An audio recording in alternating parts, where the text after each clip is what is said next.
했던 강의 이렇게 해가지고 같이 진행하도록 할게요. 우리 출애굽기 20장 1절 한번 같이 찾아볼까요?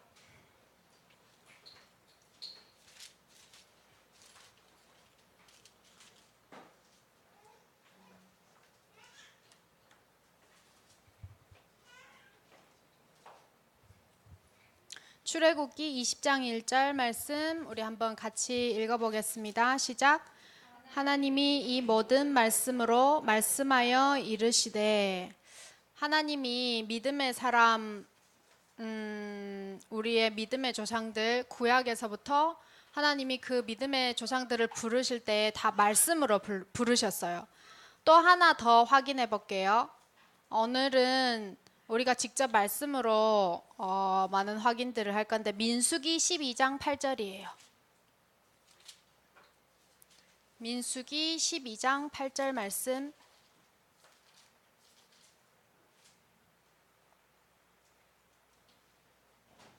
시작. 그와는 내가 대면하여 명백히 말하고 은밀한 말로 하지 아니하며, 그는 또 여호와의 형상을 보거늘 너희가 어찌하여 내 종 모세 비방하기를 두려워하지 아니하느냐. 자, 그리고 누가복음 3장 2절 말씀입니다.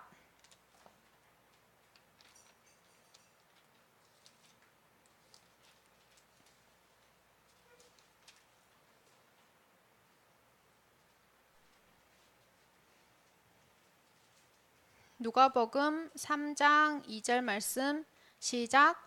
안나스와 가야바가 대제사장으로 있을 때에 하나님의 말씀이 빈들에서 가살의 아들 요한에게 임한지라. 자, 구약도 그렇고 신약도 그렇고 다 말씀이 이 사람들에게 임하셨어요. 그리고 이 말씀이 사람의 몸을 입고 우리 가운데 오셨죠. 같이 확인해 볼까요? 요한복음 1장 14절 말씀이에요. 요한복음 1장 14절. 시작. 말씀이 육신이 되어 우리 가운데 거하심에 우리가 그의 영광을 보니 아버지의 독생자의 영광이요 은혜와 진리가 충만하더라. 아멘. 이렇게 하나님은 믿음의 조상 아브라함부터 하나님의 말씀에 순종하여 가나안 땅에 들어갔고, 그리고 또 그의 아들 이삭을 제물로 바치라고 하였고, 또 이삭을 통해서 야곱을 통해서 요셉을, 이렇게 믿음의 족보가 쭉 내려오는데, 하나님이 그들에게 부르실 때 늘 말씀으로 부르셨고, 말씀으로 이렇게 하라 저렇게 하라 이렇게 말씀하셨어요. 우리 한번 성경 구절 다 확인해 볼게요. 창세기부터 우리 한번 같이 확인하겠습니다. 창세기 12장 4절 말씀이에요.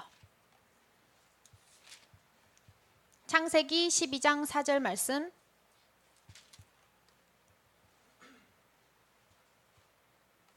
시작. 이에 아브라함이 여호와의 말씀을 따라갔고 롯도 그와 함께 갔으며 아브라함이 하란을 떠날 때에 75세였더라. 자, 아직 아브라함의 이름이 아브라함으로 바뀌기 전 이름이에요. 사실 같은 사람이에요. 그리고 창세기 22장 12절이에요.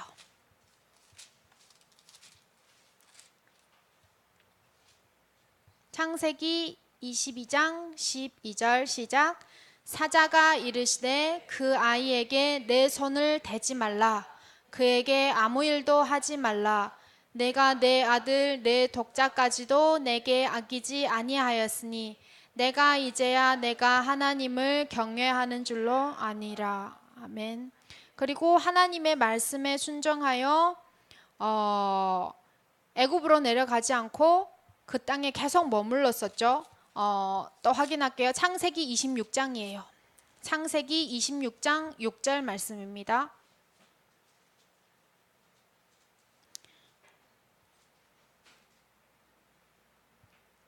창세기 26장 6절.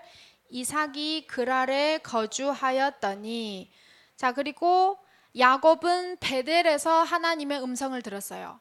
베델에서 하나님이 야곱과 함께 하시겠다고 했어요. 이것도 한번 같이 보겠습니다.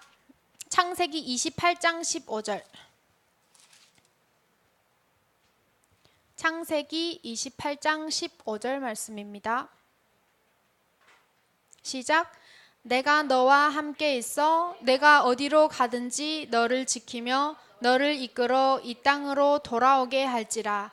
내가 내게 허락한 것을 다 이루기까지 너를 떠나지 아니하리라 하신지라. 아멘. 자, 그리고 이 언약을 붙잡고 순종하고 마침내 하나님의 복을 받았죠. 어떤 복을 받았을까요? 창세기 32장이에요.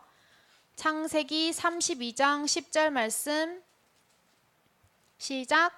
나는 주께서 주의 종에게 베푸신 모든 은총과 모든 진실하심을 조금도 감당할 수 없사오나 내가 내 지팡이만 가지고 이 요단을 건넜더니 지금은 2때나 이루었나이다. 아멘. 자, 그리고 요셉은 감옥에서 하나님의 말씀이 이루어질 때까지 그 말씀으로 계속 훈련되었어요. 시편이에요. 창세기에서 시편으로 넘어갑니다. 시편 말씀 시편 105편이에요. 시편 105편 18, 19절입니다.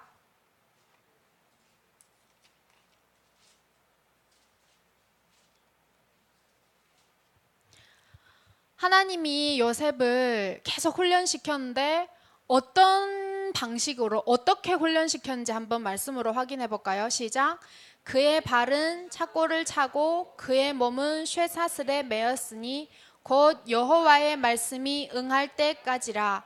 그의 말씀이 그를 단련하였도다. 자, 뭐가 요셉을 단련했다고 나왔죠? 네, 말씀이에요. 하나님이 말씀으로 요셉에게 꿈을 주었고 말씀으로 요셉에게 말씀하셨고 말씀으로 요셉을 단련시키셨어요. 그리고 말씀에 응할 때까지 하나님이, 그리고 그 자리에 가기까지도 하나님이 말씀으로 언약이 성취된 것을 보게 하셨어요. 마지막으로 우리 신명기 8장 3절 한번 더 읽어볼게요. 신명기 8장 3절 말씀입니다.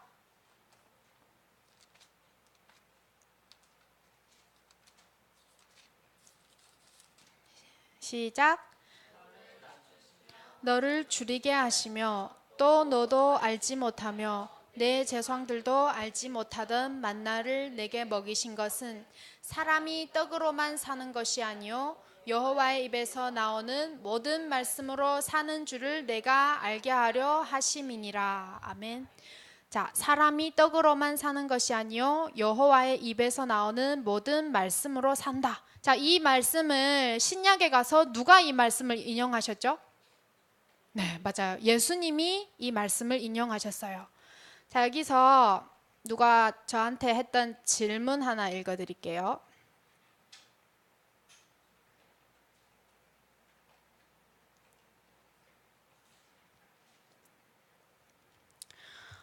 목사님, 저 질문 있어요. 구약을 어떻게 이해해야 할까요? 제가 작년에 군대 훈련소 들어가면서부터 성경을 읽었어요.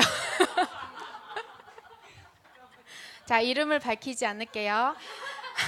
신약부터 시작해서 지금은 구약을 보고 있는데 레위기나 민수기에서 이스라엘 백성들이 지킬 규례들을 설명하거나 백성들 숫자를 세는 본문이 나오잖아요. 근데 그리스도가 오신 이후로는 지키지 않는 것들인데 이 본문들을 단순히 하나님이 이스라엘 백성들에게 언약을 주셨다고만 이해하고 넘어가면 되나요? 아니면 지금의 삶의 적용을 어떻게 해야 되는지 이해가 안 됩니다 라고 질문을 하셨어요. 자, 우리가 방금 봤는데 성경에는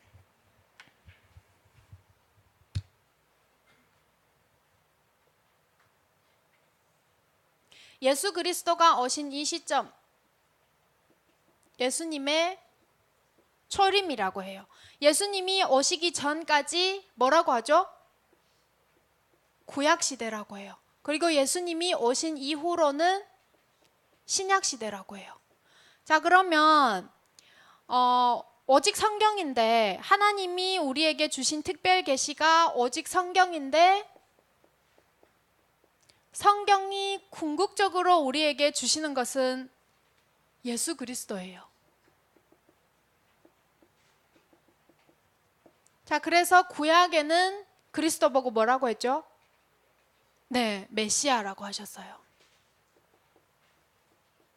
그리고 신약에는 뭐죠? 네, 그리스도예요. 구약에는 메시아, 신약에는 그리스도. 자, 메시아는 히브리어예요. 그리스도는 헬라어예요. 사실 같은 거예요. 그래서 구약에서 계속해서 이 우리의 구원자, 우리에게 하나님을 다시 만날 수 있는 구원의 길이 있다.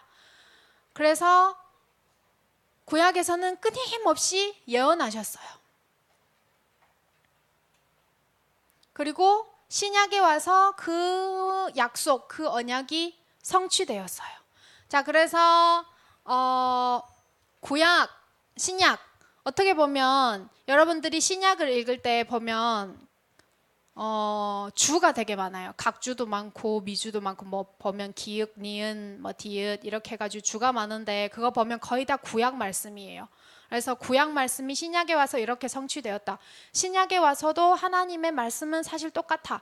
하나님의 말씀은 구약 시대에도 이렇게 역사했지만 신약 시대 와서 이렇게 역사하고 있다. 심지어 예수님도 오늘 성경 말씀에 보니까 아까 사람이 빵으로만 사는 것이 아니요 하나님의 말씀으로 사는 것이다. 이 말씀은 사실 신약에서 처음 나왔던 말씀은 아니에요.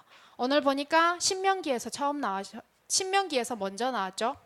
자, 그리고 이어서 두 번째 질문이에요. 우리 지난번 강의할 때 히브리서 강의했었어요. 그리고 우리 히브리서 11장 같이 읽었었죠. 우리 한번 지금 같이 성경 말씀 볼까요? 히브리서 11장이에요.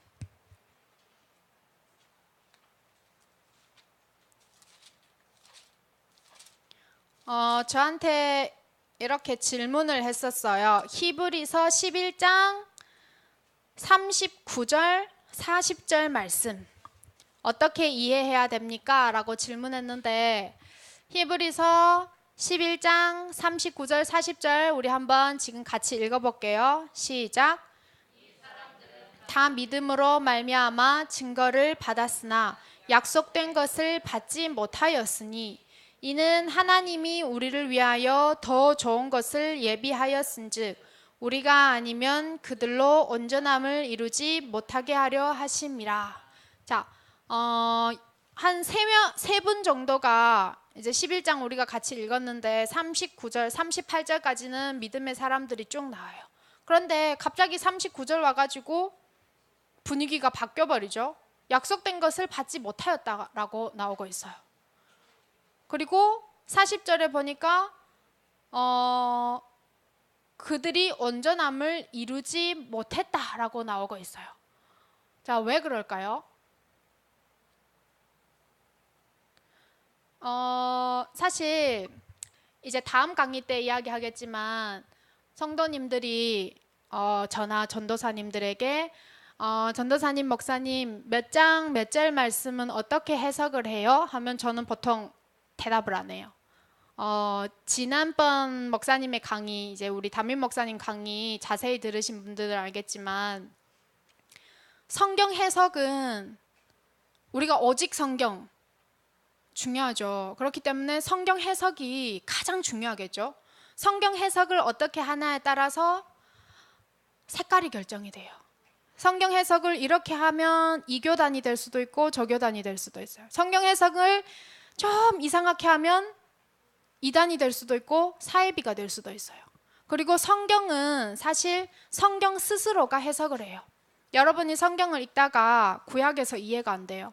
그러면 신약에서 구약 성경에서 나오는 이 말씀은 이런 뜻이었다라고 정확히 답을 주는 성경 구절도 있어요. 자, 그리고 이 히브리서 11장 39절 40절 같은 말씀은 이것도 제가 여러분들에게 정확한 답변은 사실 저도 드릴 수 없어요. 근데 제일 큰 틀 안에서 일단 제일 큰 틀을 여러분들한테 설명드릴게요. 우리 39절 한번 같이 볼까요? 이 사람들은 다 믿음으로 말미암아 증거를 받았으나 라고 나왔어요. 자, 1절부터 38절에 나와 있는 사람들은 이 시대 사람들이에요. 구약시대 사람들이에요. 구약시대 사람들이 어떤 약속을 기다렸죠? 메시아의 약속을 기다렸어요. 자, 그런데 메시아가 올 것이다 라고 했지만 구약시대에는 메시아가 왔나요? 예수 그리스도가 오셨을까요? 네, 오지 않았어요. 그 뜻이에요. 39절이 말하는 것은. 39절에서 약속된 믿음으로 말미암아 증거도 받았고 믿음으로 약속된 것을 기다리고 믿음으로 약속도 기다리고 붙잡고 기다렸지만 증거는 주셨으나 이 예수 그리스도는 오지 않았다라는 말씀이에요. 자, 그리고 40절. 이는 하나님이 우리를 위하여 더 좋은 것을 예비하였은즉. 자, 이 히브리서를 읽는 독자, 그 시대의 독자도 해당되겠지만 21세기 사는 우리, 지금 이 성경을 보는 우리에게도 해당이 되겠죠. 자, 우리는 어떤 시대에 살고 있어요, 지금? 구약시대예요, 신약시대예요? 네, 신약시대예요. 신약시대이기 때문에 우리는 이 예수 그리스도의 이 약속을 구약시대 사람들은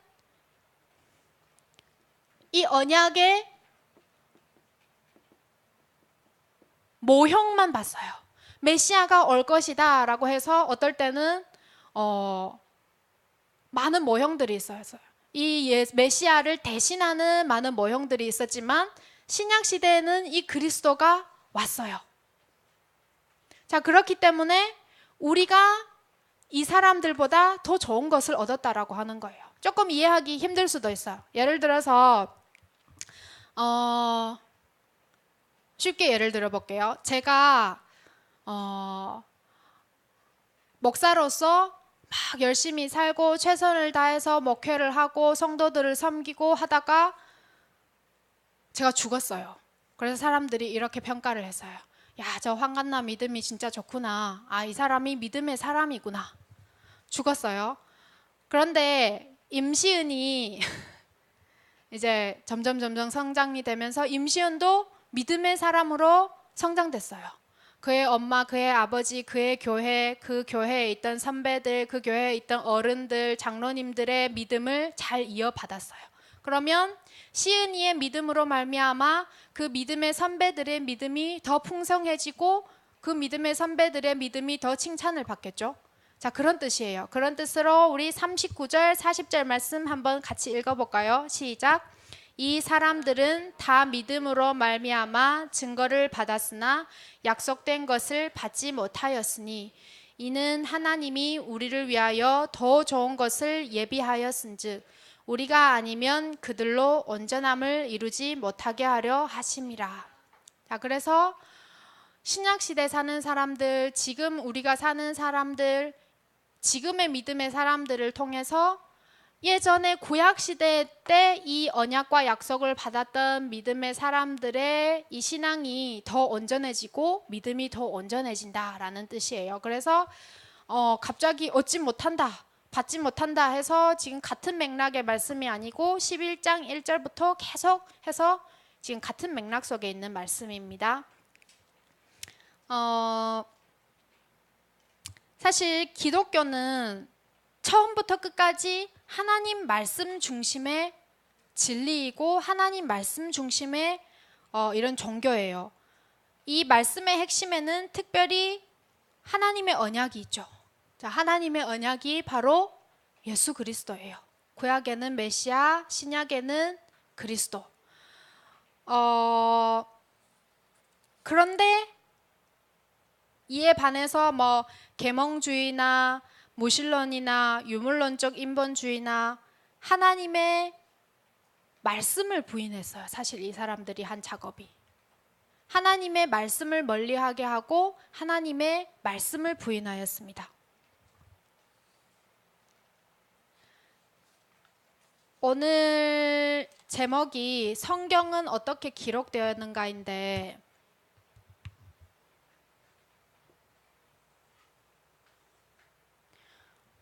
창세기의 기록자가 누구일까요?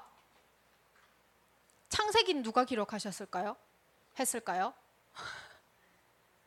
아, 네, 맞아요. 모세예요. 출애굽기는 누가 기록했을까요? 네, 누구라고요? 네, 출애굽기도 모세가 기록했어요. 레위기는 누가 기록했을까요? 레위? 아니에요. 레위 아닙니다. 네, 모세가 기록했어요. 신명기는요? 신명기는 누가 기록했을까요? 아, 네, 모세예요. 자, 그리고 신명기. 네, 모세가 창세기, 출애굽기, 레위기, 신명기, 민수기까지 다 모세가 기록했어요. 그래서 모세의 오경이라고 해요. 자, 보통 저자의 이름을 따서 이 성경 제목을 만들었어요.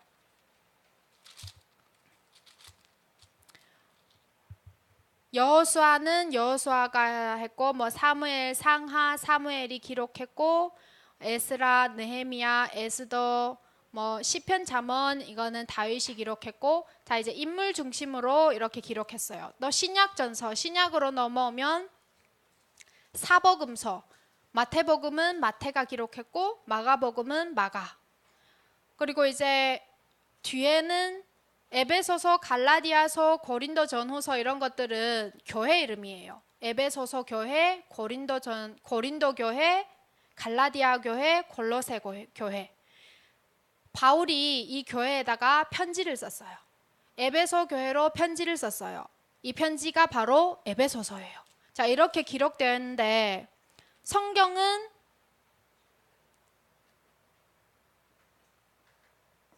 이 수많은 저자들이 있지만 우리가 바이블 스쿨 하면서 제일 많이 읽었던 성경에 보니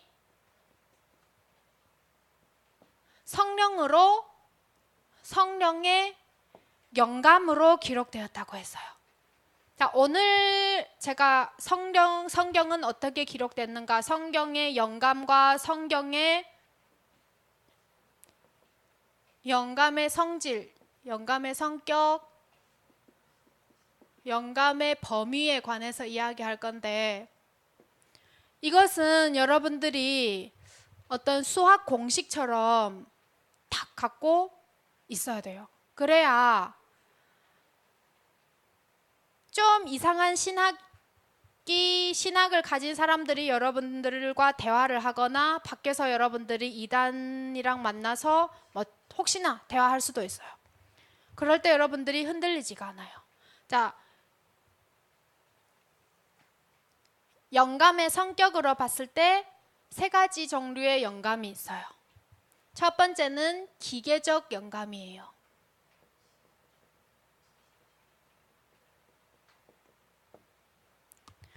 기계적 영감은 뭐냐면 예를 들어서 뭐 시편일 수도 있고 많은 성경이 있는데 하나님이 그냥 그 저자를 기계처럼 사용을 했어요. 그 저자는 그냥 말씀이 흘러가는 통로일 뿐이에요. 자, 이것 보고 기계적 영감이에요.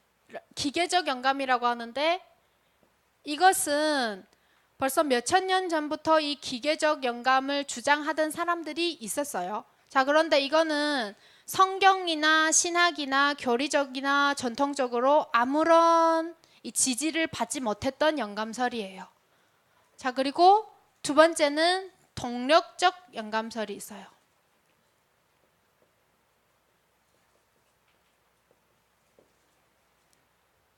이 동력적 영감은 지난번에 우리 담임 목사님이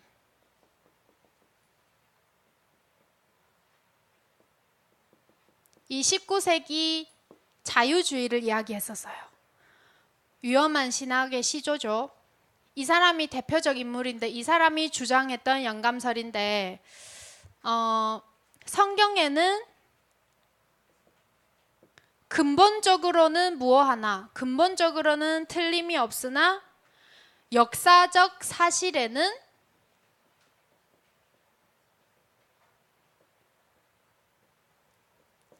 오류가 있다 라고 말했어요.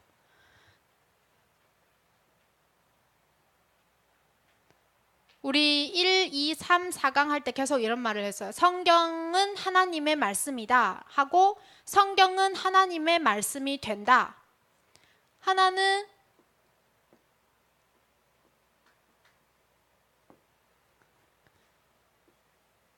성경은 하나님의 말씀이다. 성경은 하나님의 말씀이 된다. 될 수도 있다. 자, 동사 하나의 차이인데 엄청난 차이가 있죠. 그리고 성경에는 하나님의 말씀이 있는 것도 있고 성경에는 하나님의 말씀이 없는 것도 있다. 그리고 내가 은혜 받을 때는 하나님의 말씀이고 내가 은혜를 받지 못하면 하나님의 말씀이 아니다. 다 여기서 시작됐어요. 그러다 보니까 19세기, 20세기, 21세기 와서는 신학이 어떻게 됐죠? 예수님은 요즘 한 2, 30년부터 되게 핫한 신학의 연구 주제가 있어요. 여러분들 서점에 가면 이런 제목 달린 기독교 서적을 많이 봤을 거예요. 역사적 예수. 역사적 예수. 사실 예수는 역사적으로 도대체 존재했었는지 안 했었는지, 자, 이런 것들을 연구하는 논문. 그리고 역사적으로 그가 존재했다면 성경에서 기록한 예수님에 대한 이 역사적으로 사실인지 사실이 아닌지, 오류가 있는지 없는지, 자, 다 여기서 시작이 됐어요. 이 사람이 주장한 성경 영감설이 이거이기 때문이에요. 성경에 사상적으로 근본적으로는 문제가 없다. 그런데 역사적 사실에는 오류가 있다. 그래서 예수님에 관한 기록, 예수님이 진짜 존재했을 수도 있다. 하지만 그는 단지 역사적 인물뿐이다. 그래서 예수님이 일으켜셨던 기적, 역사, 예수님의 부활, 예수님의 잉태, 예수님의 죽으심, 자, 그런 것들은 다 오류가 있는 것이다 라고 주장했던 이 동력적 영감이에요. 자, 그런데 시대가 흐를수록 지금 이 동력적 영감이 점점 지지를 받기 시작해요. 자, 세 번째,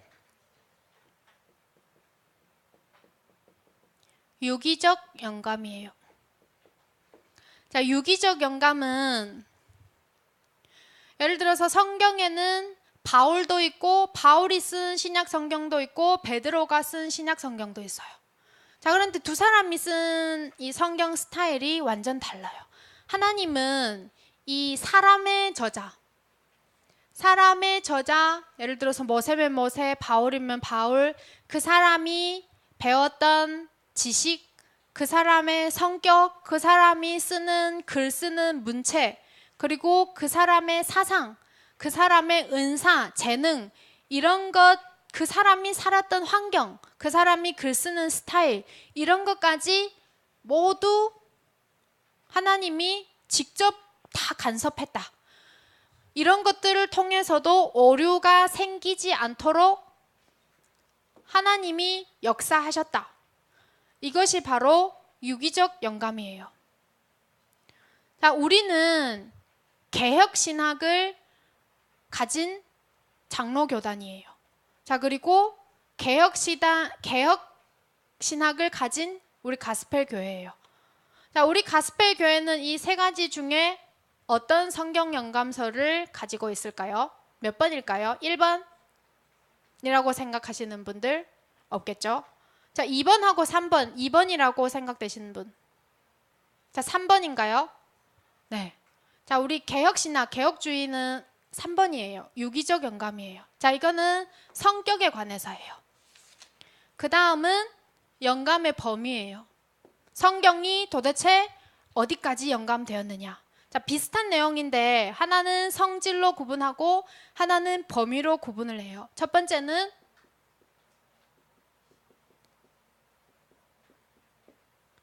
부분 영감이에요. 18세기, 17세기, 18세기가 인문주의 시대로 불리죠. 특히 18세기 계몽주의가 최고조에 달하면서 본질과 비본질,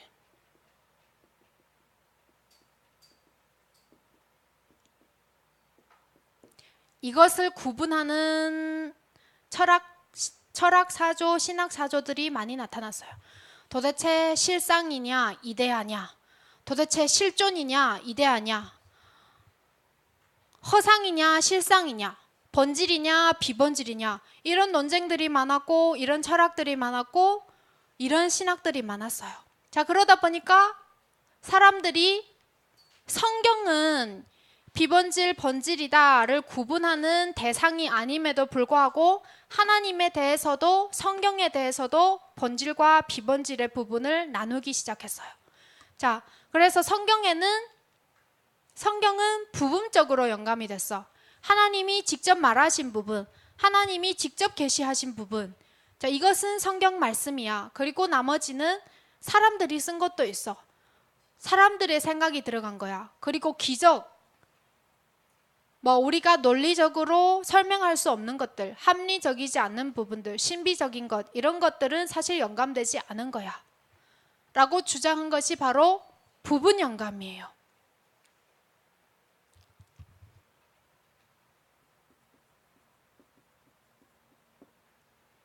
성경의 객관성을 상실했어요. 자, 그리고 시대가 흐르면서 이것이 또 바뀌었어요. 자, 그리고 두 번째, 사상 영감이에요. 동력적 영감이랑 비슷한 내용인데 사실 똑같은 거예요. 자, 그런데 이건 성격이고 이건 범위예요. 사상 영감은 여기랑 비슷해요. 성경에 있는 전체 사상은 영감되었어요. 자, 그런데 사상을 표현하는 언어에 있어서 이 사용하는 언어는 저자의 결정이기 때문에 이것까지는 영감되지 않았다. 사실 여러분들 마음속에 이렇게 생각하는 사람들도 있을 거예요. 이게 더 논리가 있는 것 같아. 이게 더 합리적인 것 같아. 사실 제가 신학 공부할 때 교수님이 1, 2, 3 더 세분화하게 나뉘는데 저는 여기에다 손을 들었거든요. 제가 처음 신학 공부할 때 이게 맞는 것 같았어요. 제가 보기에는 이게 더 합리적인 것 같고. 그리고 3번,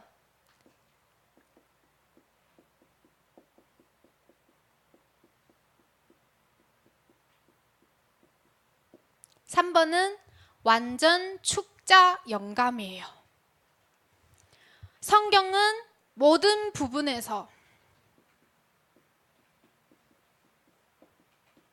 그리고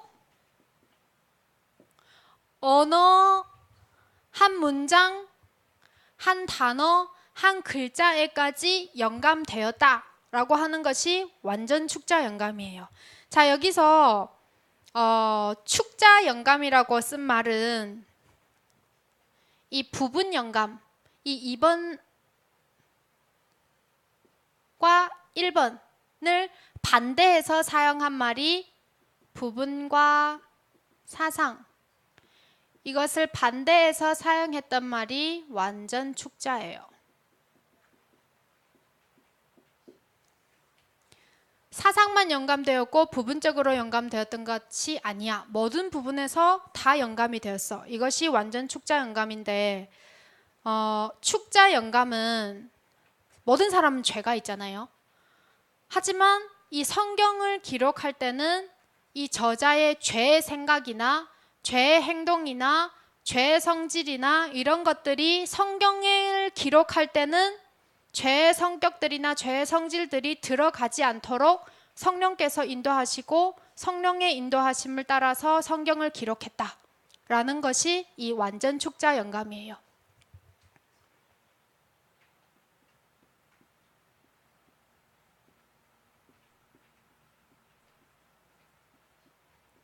우리가 자주 사용하는 법을 한 단어 한 단어, 한 글, 한 글자에까지 하나님이 다 영감하셨다. 자, 왜냐면 성경은 하나님이 우리에게 주신 특별 계시예요.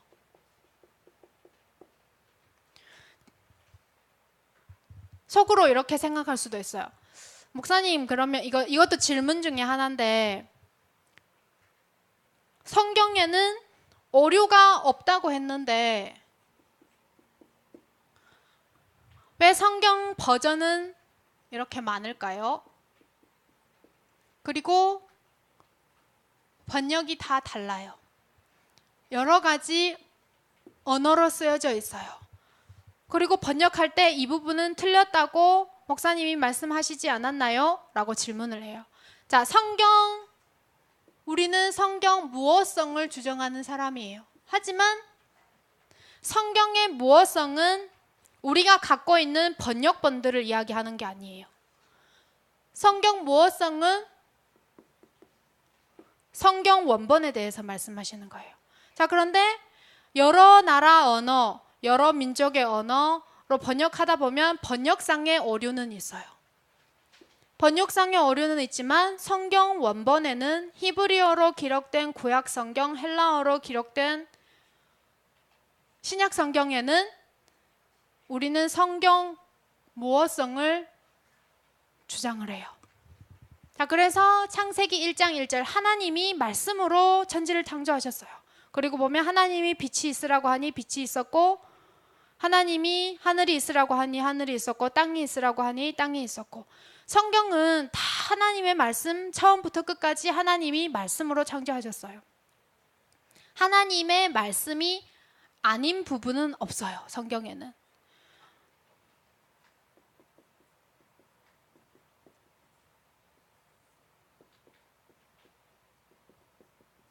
이 주관성과 객관성이 되게 균형이 맞아야 돼요. 자, 이거는 성경에 있어서뿐만 아니라 성경 해석에 있어서뿐만 아니라 여러분들이 신앙생활에 있어서도 마찬가지예요. 제가 질문 하나 더 읽어드릴게요.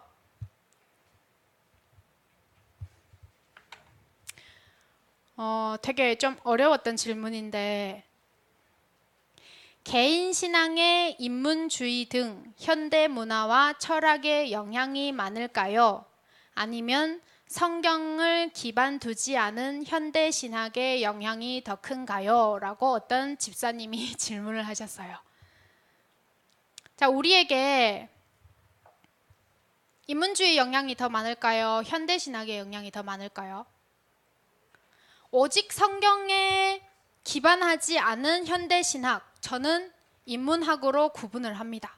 자, 그래서 오직 성경, 오직 신앙, 오직 믿음, 오직 그리스도, 오직 하나님의 영광, 이 5가지 오직, 앞으로 바이블 스쿨 때 또 말씀 사경을 통해서 여러분들에게 계속 이 5가지를 가르칠 건데, 이 5가지를 제외한 현대 신학, 이 5가지를 제외한 신학은 사실 인문주의와 별 다를 바는 없어요.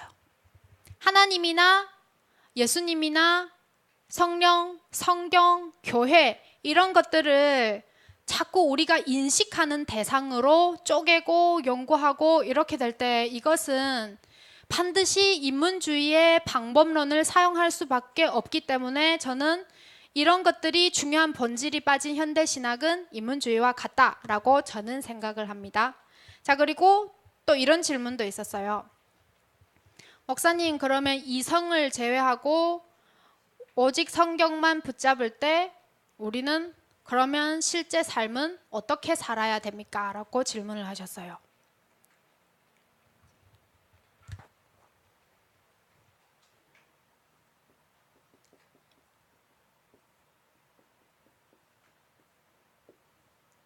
이성과 신앙의 충돌이에요. 여러분, 사실 곰곰이 생각해 보세요. 신앙은 하나님이 우리에게 주신 거예요. 자, 이성은 누가 주셨을까요? 마귀가 주셨나요?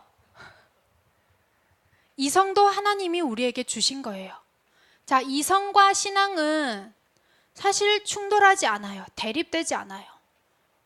신앙을 위해서 여러분들이 이성을 충분히 사용해야 돼요. 자, 그런데 여러분들이 느끼기에 이성과 신앙이 충돌될 때가 있어요. 우리가 실제로 삶을 살아야 되기 때문에 우리가 눈으로 보기에 이성과 신앙이 충돌될 때가 있어요. 그냥 막 되게 작은 일, 작은 선택 이런 거 말고 진짜 내 인생 선택에 있어서 중요한 결정의 시간표가 있어요. 자, 그러면 이성을 선택해야 될까요? 신앙을 선택해야 될까요? 사실 삶이기 때문에 명확히 구분하기가 어려울 때가 있어요. 자, 이것은 여러분들의 중심을 이야기하는 거예요. 내 중심이 영적인 일에 있냐? 눈에 보이는 거에 있냐? 이성과 신앙이 충돌된다고 생각이 되면 최소 여러분들 마음에, 여러분들 중심에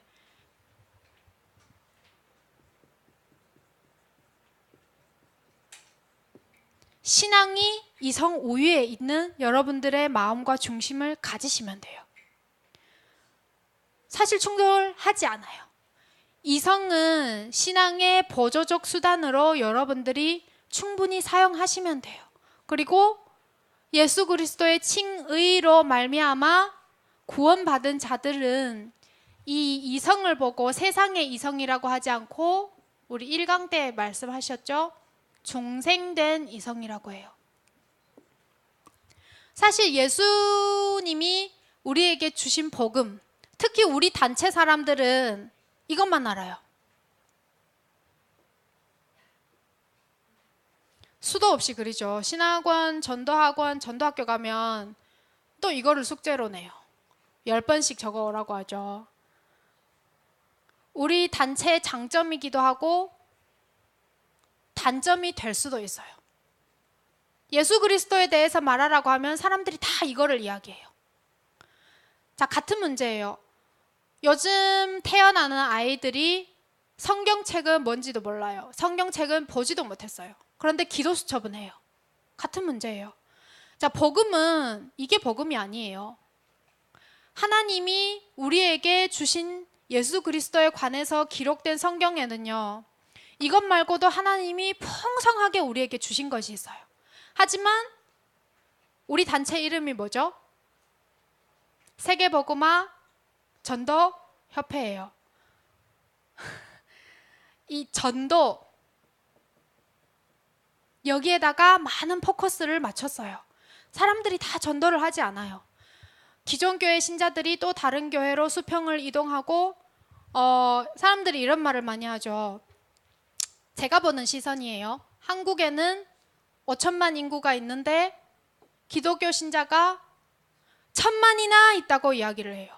자, 그러면 나머지 4천만은요? 중국에는 14억 인구가 있는데 1억이나 기독교 신자야. 그럼 나머지 13억은요? 아직도 단 한 번의 복음을 듣지 못한 사람이 많아요. 자, 그래서 우리 교단에서 단 한 번도 복음을 듣지 못한 사람들에게 전도를 하자. 그 사람들에게 올바른 복음을 전하자 해서 이 전도에 포커스를 맞춰서 성경 구절들, 전도에 관한 성경 구절들이 더 여러분들은 더 많이 들었을 거예요. 자, 그렇지만 성경에는 이 전도, 엄청 협소한 의미에서 전도 말고 광범위한 전도, 또 우리가 그리스도인으로서 신앙인으로서 누려야 할 신자의 삶, 기도, 묵상, 우리가 어떻게 교회를 섬겨야 되는지, 교회에 관한 말씀, 이런 말씀도 성경에는 많이 기록되어 있어요. 자, 여러분들이 여러분의 삶 속에서 이런 것들을 풍성하게 누리셔야 돼요. 이거 하나만 보고 이것 이외에는 좀 은혜가 안 돼. 어떤 우리 교단의 랩런트가 그러더라고요. 어떤 교회 갔더니 목사님 그 교회 갔더니 좀 이상해요. 예수 그리스도의 그 구원의 길 이거를 안 가르친다고 하더라고요. 그리고 어떤 교회 갔더니 새가족 갔더니 왜 영적 기도도 안 시키고 구원의 길 안 하더라고요. 여러분,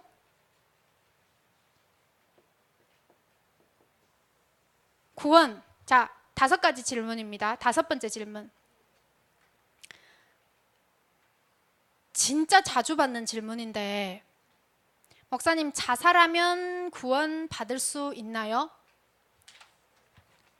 12번째 질문에 이런 질문도 있었어요. 동성연애자들도 구원을 받나요? 왜 기독교는 동성연애를 이렇게 반대를 하나요?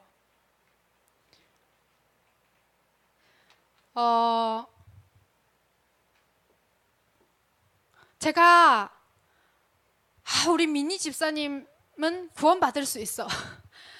우리 표현 전사님은 구원 받을 수 없어. 자, 이런 주장이 이런 결정권이 저한테 있었으면 참 좋겠어요. 자, 구원의 유일한 결정자, 구원을 유일하게 결정할 수 있는 분은 한 분밖에 없어요. 하나님이에요. 자살, 동성애 이런 것들은 하나님 앞에서 다 죄죠. 자, 그러면 다른 것들은 죄가 아닌가요? 이 땅에 수많은 죄들이 있어요. 똑같은 거예요. 본질은 다 죄예요. 자, 그러면 이 사람들은 구원받을 수 없나요? 구원받을 수 있어요. 그런데 천국 갔는지 안 갔는지는 오직 하나님만 아시는 일이에요. 여러분들이 그 사람의 하는 일, 그 사람의 외모, 여러분들이 밖으로 겉으로 보이는 것을 보고 판단하시면 안 돼요. 그렇게 가르쳐서도 안 돼요. 자, 그런데 이렇게 말하시는 목사님들도 있어요. 자살하면 천국 못 가. 동성연애하면 천국 못 가. 사람을 죽이면 천국 못 가. 혹시 이렇게 말할 수도 있어요. 왜 그럴까요?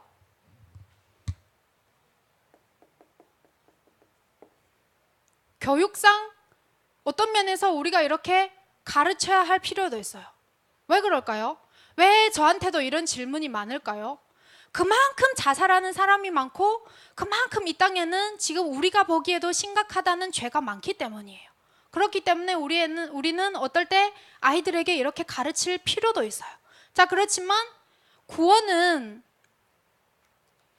오직 하나님께 달려 있어요. 아무도 구원에 대해서는 왈가왈부할 수가 없어요. 오직 성경에서만 우리에게 답을 주셨고 구원은 오직 하나님 손에만 달려 있습니다. 우리 10분 휴식하고 그리고 그 다음 강의 진행하겠습니다.